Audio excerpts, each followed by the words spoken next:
الصلاة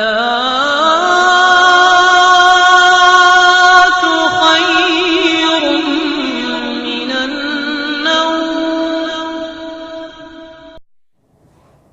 السلام علیکم ورحمۃ اللہ وبرکاتہ۔ نماز اسلام کے ارکان میں سے ایک رکن ہے اور ہمارے دین کا ستون ہے، جس طرح نبی کریم صلی اللہ تعالیٰ علیہ وآلہ وسلم نے ارشاد فرمایا الصلاۃ عماد الدین، نماز دین کا ستون ہے۔ تو ہمیں چاہیے کہ ہم لوگ نماز کو اچھے طریقے سے جانیں اور نماز میں موجود فرائض و واجبات اور شرائط کے بارے میں مکمل رہنمائی حاصل کریں۔ عمومی طور پر آپ نے دیکھا ہوگا ہم میں سے کئی لوگ، بے شمار لوگوں کو نماز کے فرائض کا نہیں پتہ ہوتا، واجبات کا نہیں پتہ ہوتا، اور ہم لوگ سوچیں بغیر جانے ہی ہم لوگ ادا کر رہے ہیں۔ تو ہمیں چاہیے کہ ہم لوگ نماز کے فرائض، واجبات اور جو بنیادی چیزیں ہیں وہ اچھی طریقے سے سیکھیں۔ آج ہم بات کریں گے نماز کے فرائض اور واجبات کی۔ نماز کے فرائض اور واجبات کی تعداد اور ان کی تفصیل میں جانے سے پہلے ان دونوں میں فرق جاننا ضروری ہے۔ تو فرائض انہیں کہا جاتا ہے جن کو ادا کرنا ضروری ہے، اور اگر نہیں ادا کریں گے تو آپ کی نماز ادا نہیں ہوگی، آپ کو دوبارہ سے نماز پڑھنی پڑے گی۔ اور واجبات ان کو بھی ادا کرنا ضروری ہے، لیکن اگر آپ سے کوئی واجب غلطی سے چھوٹ جاتا ہے تو پھر آپ سجدہ سہو کر کے اپنی اسی نماز کو مکمل کر سکتے ہیں۔ سجدہ سہو کسے کہا جاتا ہے اور کس طرح کرتے ہیں یہ میں پچھلی ویڈیو میں بتا چکا ہوں، اس کا لنک میں ڈسکرپشن میں دے دیتا ہوں، وہاں سے آپ سجدہ سہو کی مکمل رہنمائی حاصل کر سکتے ہیں۔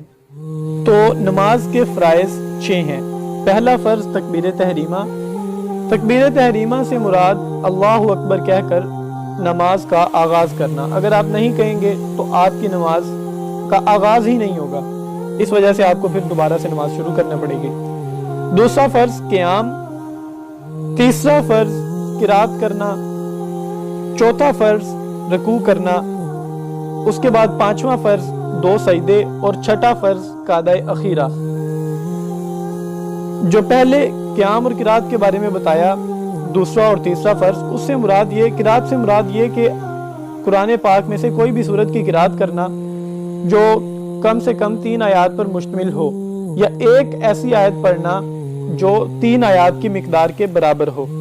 اس کے بعد آخری فرض جو قعدہ اخیرہ ہے۔ اب کئی لوگوں کے ذہن میں یہ سوال ہوگا کہ قعدہ اخیرہ کسے کہا جاتا ہے؟ تو قعدہ کی 2 اقسام ہیں، قعدہ اولیٰ اور قعدہ اخیرہ۔ قعدہ اولیٰ جب ہم 4 رکعت نماز ادا کرتے ہیں تو پہلی 2 رکعتوں کے بعد بیٹھنا اسے قعدہ اولیٰ کہا جاتا ہے، اور آخری 2 رکعتوں کے بعد بیٹھنے کو قعدہ اخیرہ کہا جاتا ہے۔ تو یہاں پہ قعدہ اخیرہ یہ نماز کا فرض ہے، نماز میں فرض ہے، تو قعدہ اخیرہ اگر ہم نہیں کریں گے تو ہماری نماز ادا نہیں ہوگی، یعنی آخری 4 رکعتوں کے بعد بیٹھنا یہ فرض ہے۔ اس کے بعد نماز کے واجبات۔ نماز کے واجبات کل 10 ہیں۔ پہلا واجب سورۃ فاتح شریف پڑھنا۔ اب کوئی بھی سورت پڑھی جا سکتی ہے، وہ فرض ہے، لیکن خاص طور پر سورۃ فاتح کی تلاوت کرنا یہ واجب ہے۔ اگر آپ کوئی بھی سورت پڑھ دیں گے تو آپ کا فرض ادا ہو جائے گا، لیکن اگر آپ سورۃ فاتح کی تلاوت نہیں کریں گے تو آپ کا واجب چھوٹ جائے گا۔ اس کے بعد دوسرا واجب سورۃ فاتح کے ساتھ کوئی سورت ملانا، یہ بھی واجب ہے۔ سورت ملانا یا کم سے کم 3 آیات یا ایک ایسی آیت جو 3 آیات کی مقدار کے برابر ہو۔ پھر تیسرا واجب سورۃ فاتح کو دوسری سورت پر مقدم کرنا، یعنی جو آپ سورۃ فاتح کے ساتھ سورت ملائیں گے، سورۃ فاتح کو اس سے پہلے پڑھنا لازمی ہے، یعنی سب سے پہلے سورۃ فاتح پڑھنا لازمی ہے، اس کے بعد آپ آیات ملا سکتے ہیں۔ اگر آپ ایسے کرتے ہیں کہ پہلے وہ آیات پڑھ لیتے ہیں کوئی جو آپ نے اس کے ساتھ، اور اس کے بعد سورۃ فاتح پڑھتے ہیں، تو ایسا کرنے سے بھی آپ کا واجب چھوٹ جائے گا۔ چوتھا واجب ہے فرض کی، اگر آپ فرض نماز پڑھ رہے ہیں تو اس کی پہلی 2 رکعات میں قرات کرنا، یہ بھی واجب ہے۔ اس سے مراد یہ ہے کہ آپ اگر فرض نماز پڑھ رہے ہیں تو سورۃ فاتح تو آپ لازماً 4 رکعات میں پڑھیں گے، لیکن ساتھ قرات کرنا، یعنی جو ساتھ سورت ملانی ہے، وہ آپ نے پہلی 2 رکعت میں صرف ملانی ہے، آخری 2 رکعت میں صرف سورۃ فاتح شریف ہی پڑھیں گے، تو یہ بھی نماز میں واجب ہے۔ اس کے بعد 5واں واجب قعدہ اولیٰ کرنا۔ جس طرح فرائض میں بتایا کہ قعدہ اخیرہ کرنا فرض ہے، اسی طرح قعدہ اولیٰ کرنا یعنی پہلی 2 رکعت کے بعد بیٹھنا یہ واجب ہوتا ہے۔ تو اگر آپ پہلی 2 رکعت کے بعد نہیں بیٹھتے اور تیسری رکعت کے لیے کھڑے ہو جاتے ہیں تو اس سے آپ کا واجب چھوٹ جائے گا اور آپ کو سجدہ سہو کرنا پڑے گا۔ اس کے بعد چھٹا واجب قعدہ اخیرہ میں تشہد پڑھنا۔ جو فرض ہے قعدہ اخیرہ، اس سے مراد قعدہ اخیرہ میں تشہد کی مقدار بیٹھنا فرض ہے، اور رکعت اخیرہ میں تشہد کو پڑھنا، یعنی التحیات للہ والصلوات والطیبات والسلام علیکہ ایھا النبی ورحمۃ اللہ وبرکاتہ السلام علینا وعلی عباد اللہ الصالحین اشہد ان لا الہ الا اللہ واشہد ان محمدا عبدہ ورسولہ، یہ پڑھنا یہ واجب ہے۔ اس کے بعد اگلا واجب ہے کہ 2 سجدوں کے درمیان بیٹھنا۔ 2 سجدوں کے درمیان بیٹھنے کو جلسہ کہا جاتا ہے، تو یہ 2 سجدوں کے درمیان ایک واجب ادا کرنے کی مقدار کے برابر بیٹھنا یہ بھی واجب ہے۔ اگر آپ جلدی جلدی سے سجدے ادا کرتے ہیں تو یعنی 2 سجدے جلدی جلدی ادا کرتے ہیں اور درمیان میں کچھ مقدار بیٹھتے نہیں ہیں تو اس سے بھی آپ کا واجب چھوٹ جائے گا اور آپ کو سجدہ صاف کرنا پڑے گا۔ اسی طرح ہمیں چاہیے کہ ہم باقی نماز کو بھی آہستہ آہستہ پڑھیں، جہاں پہ قرآن پاک کی تلاوت کرنی ہے وہاں پہ بھی ترتیل کے ساتھ کریں، جیسا کہ اللہ تعالیٰ نے قرآن پاک میں ارشاد فرمایا وَرَتِّلِ الْقُرْآنَ تَرْتِيلًا، کہ قرآن پاک کو ترتیل سے ساتھ ٹھہر ٹھہر کر پڑھا جائے۔ تو ہمیں چاہیے کہ ہم نماز آہستہ سے ادا کریں، آہستہ اور ترتیل، جب قرات کریں تو ترتیل کے ساتھ اور نماز کے جب ارکان ادا کریں تو آہستہ آہستہ۔ تو اس طرح یہ جلسہ جو ہے یعنی 2 سجدوں کے درمیان کچھ مقدار بیٹھنا یہ واجب ہے۔ ہم میں سے اکثر لوگ جلدی میں ادا کرتے ہیں تو نہیں بیٹھتے، یا بالکل کم مقدار میں اشارتاً وہ کرتے ہیں، تو ایسا کرنے سے واجب چھوٹ جاتا ہے اور سجدہ صاف لازم آتا ہے۔ اس کے بعد جو فرض واجب ہے وہ لفظ سلام کہہ کر نماز ختم کرنا۔ لفظ سلام، جب آپ یہ جو لفظ سلام کہتے ہیں السلام علیکم ورحمۃ اللہ، اس میں جو لفظ سلام کہہ کر نماز کو ختم کرنا یہ بھی واجب ہے۔ اس کے بعد جو آخری واجب ہے وہ ہے نماز عشاء میں جو ہم وتر ادا کرتے ہیں اس کی تیسری رکعت میں دعائے قنوت پڑھنا، یہ بھی نماز کے واجبات میں سے ایک واجب ہے۔ اگر ہم دعائے قنوت نہیں پڑھیں گے تو اس سے ہماری نماز کو مکمل کرنے کے لیے ہم پہ سجدہ صاحب لازم آئے گا۔ تو یہ نماز کے واجبات تھے۔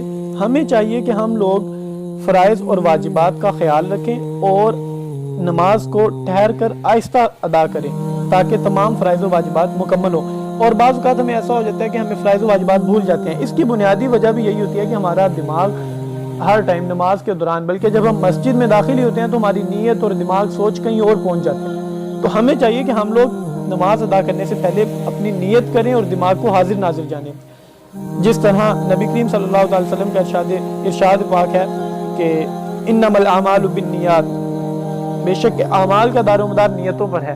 تو آپ کی نماز بھی تب ٹھیک ہوگی جب آپ مکمل نیت کر کے اسے ادا کریں گے۔ اسی طرح حدیث پاک میں آگے جو نبی کریم صلی اللہ علیہ وسلم نے ارشاد فرمایا انما الاعمال بالنیات وانما لكل امرئ ما نوى فمن كانت هجرته الى الله ورسوله فهجرته الى الله ورسوله ومن كانت هجرته لدنيا يصيبها او امرأة ينكحها فهجرته الى ما هاجر اليه۔ تو اس کا ترجمہ اس طرح سے ہے کہ نبی کریم صلی اللہ تعالی علیہ وسلم نے فرمایا کہ اعمال کا دار و مدار نیتوں پر ہے، اور ہر شخص کے لیے وہی کچھ ہے جس کی اس نے نیت کی۔ بس جس کی ہجرت اللہ تعالیٰ اور اس کے رسول صلی اللہ تعالی علیہ وسلم کی جانب ہے تو اس کی ہجرت اللہ اور اس کے رسول صلی اللہ تعالی علیہ وسلم ہی کی جانب ہے، اور جس کی ہجرت دنیا کے لیے ہے یا اسے کمانے کے لیے یا عورت کے لیے ہے کہ اس سے نکاح کرے تو اس کی ہجرت اسی کی جانب ہے۔ اس لیے ہمیں چاہیے کہ ہم نماز ادا کرتے ہوئے فرائض و واجبات کا خاص خیال رکھیں۔ اور آخر میں جو وظیفہ ہے وہ ایمان کی حفاظت کا وظیفہ ہے۔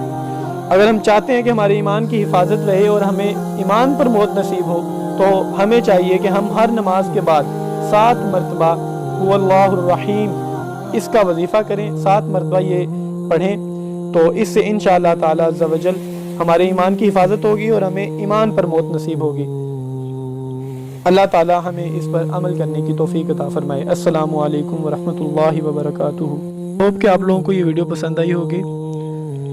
تو اس کے بارے میں اگر آپ کو کوئی سوال پوچھنا چاہتے ہیں یا کوئی مسئلہ جاننا چاہتے ہیں تو آپ لوگ کمنٹ باکس میں ضرور آگاہ کر سکتے ہیں۔ شکریہ، اور میرے فیس بک پیج کے ذریعے بھی پوچھ سکتے ہیں۔